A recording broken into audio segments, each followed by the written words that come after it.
মোহাম্মদ নাহিদ ইসলাম 184 ঢাকা 11 বক্তব্য রাখুন। বিসমিল্লাহির রহমানির রহিম। ধন্যবাদ মাননীয় স্পিকার। জুলাই গণ অভ্যুত্থান এবং জুলাই যোদ্ধাদের উপর আনীত শোক প্রস্তাবের উপর আলোচনা করার সুযোগ দেওয়ার জন্য। আজকের দিনটি আমাদের জাতীয় জীবনে অনেক ঐতিহাসিক একটি দিন, ব্যক্তিগতভাবে আমার জীবনেও। 2024 সালের 5ই আগস্ট তথা 36শে জুলাই শাহবাগ থেকে ছাত্র জনতার মিছিল নিয়ে আমি এবং আমার সহযোদ্ধারা এই জাতীয় সংসদের প্রাঙ্গণে আমরা এসেছিলাম। ছাত্র জনতাকে সাথে নিয়ে ফ্যাসিস্ট মুক্ত করেছিলাম এই মহান জাতীয় সংসদকে। সেই দিন আমাদের ভূমিকা ছিল বৈপ্লবিক। আজকে একটা ভিন্ন প্রেক্ষাপটে গণতান্ত্রিকভাবে নির্বাচিত হয়ে আজকের এই মহান জাতীয় সংসদে কথা বলতে পারছি, সেজন্য মহান আল্লাহ তাআলার কাছে এবং জুলাই গণ অভ্যুত্থানের সকল শহীদদের কাছে কৃতজ্ঞতা প্রকাশ করছি।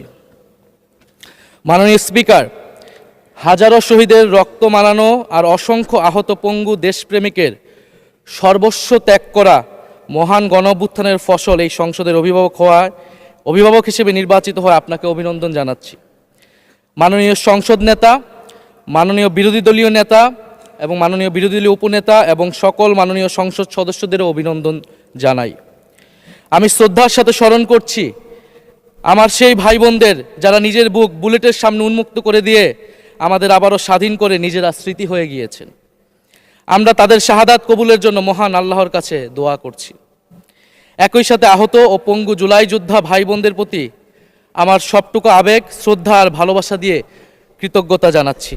তাদের সুস্থতা কামনা করছি। তাদের অমূল্য জীবন, রক্ত আর অপরিসীম ত্যাগের ফলে আমরা আজ সংসদ সদস্য। 24-এর গণ অভ্যুত্থানের বৈষম্য বিরোধী ছাত্র আন্দোলনের নেতৃত্বে অংশ নিয়েছিল ছাত্র, শ্রমিক, কৃষক, শিক্ষক, অভিভাবক, সাংস্কৃতিক কর্মী, আলেম সমাজ, তরুণ সেনা অফিসার ও সৈনিকগণ ও প্রবাসী বাংলাদেশি ভাই ও বোনেরা। অভ্যুত্থানে গুরুত্বপূর্ণ ভূমিকা রেখেছে আমাদের নারী সমাজ, সামনে থেকে নেতৃত্ব দিয়েছে ও নির্যাতিত হয়েছে। আন্দোলনে প্রাইভেট বিশ্ববিদ্যালয়, মাদ্রাসা ও স্কুল কলেজের ছাত্রছাত্রীদের ভূমিকা ছিল তাৎপর্যপূর্ণ। গণ অভ্যুত্থানে ভ্যানগার্ডের ভূমিকা ছিল ফ্যাসিবাদ বিরোধী রাজনৈতিক দলের নেতাকর্মীরা।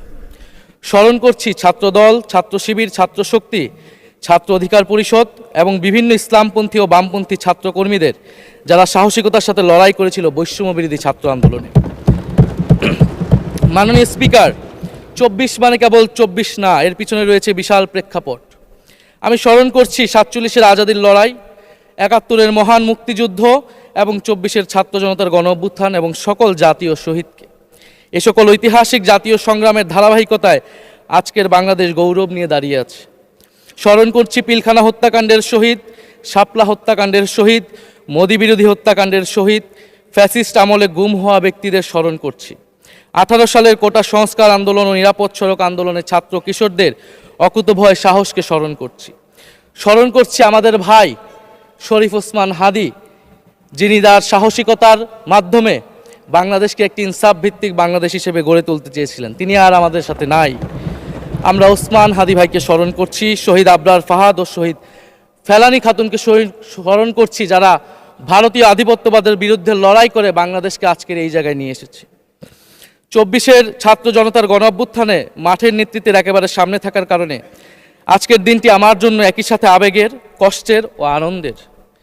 আমাদের সংগ্রামের সাথী শহীদ আবু সাইদ, শহীদ মুগ্ধ, শহীদ ওয়াসিব, 4 বছরের শিশু আহাদ, 6 বছরের শিশু রিয়া গোপ সহ প্রায় 150 শিশু শহীদ। মাননীয় স্পিকার, পুলিশের এপিসি থেকে ফেলে দেওয়া শহীদ ইয়ামিন, সাভারের আশুলিয়ায় ভ্যানের উপরে জীবন্ত অবস্থায় আগুনে পুড়িয়ে মারা কিশোর শহীদ সজল সহ অগণিত মানুষের স্মৃতি আমাকে প্রচণ্ডভাবে নাড়া দিচ্ছে। মাননীয় স্পিকার,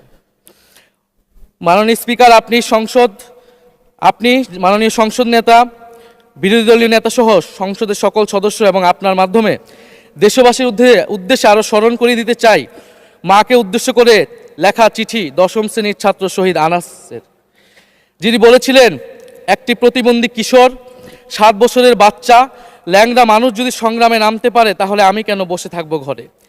একদিন তো মরতেই হবে। তাই মৃত্যুর ভয় করে স্বার্থপরের মতো ঘরে বসে না থেকে সংগ্রামে নেমে গুলি খেয়ে বীরের মতো মৃত্যু অধিক শ্রেষ্ঠ। যে অন্যের জন্য নিজের জীবন বিলিয়ে দেয় সেই প্রকৃত মানুষ। আমি যদি বেঁচে না ফিরি তবে কষ্ট পেও না, গর্বিত হয়েও জীবনের প্রতিটি ভুলের জন্য ক্ষমা চাই। আনাস তার মাকে এই চিঠি লিখে রাস্তায় নেমে গিয়েছিলেন, শহীদ হয়েছিলেন মাননীয় স্পিকার, যাদের আত্মত্যাগের কারণে আজকে আমরা এখানে বসে কথা বলতে পারছি। মাননীয় স্পিকার, জুলাই গণঅভ্যুত্থানের সাথে জড়িয়ে আছে দেশনেত্রী বেগম খালেদা জিয়ার সংগ্রাম ও তার আত্মত্যাগ।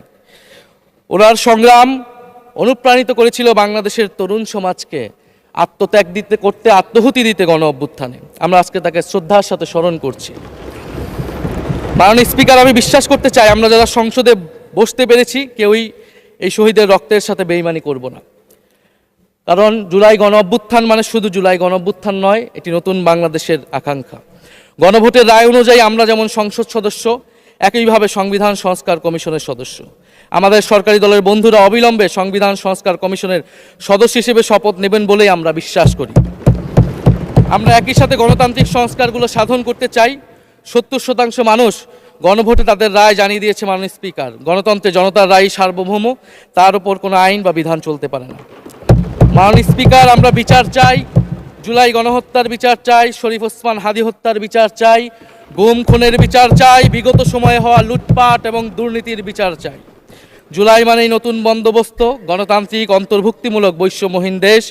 জুলাই মানে আধিপত্যবাদ মুক্ত, ফ্যাসিস্ট মুক্ত দেশ। জুলাই মানে মানবিক মর্যাদা ও দায় ও দরদের বাংলাদেশ। মাননীয় স্পিকার, আমি শেষ করবো একটি কথা বলেই। আজকে সবাই এক বাক্যে স্বীকার করে নিয়েছেন যে জুলাই গণ অভ্যুত্থানের শহীদদের কারণে আমরা এই মহান সংসদে বসতে পেরেছি এবং এই মহান সংসদে আমরা সকলেই ফ্যাসিবাদ মুক্ত, ফ্যাসিবাদ বিরোধী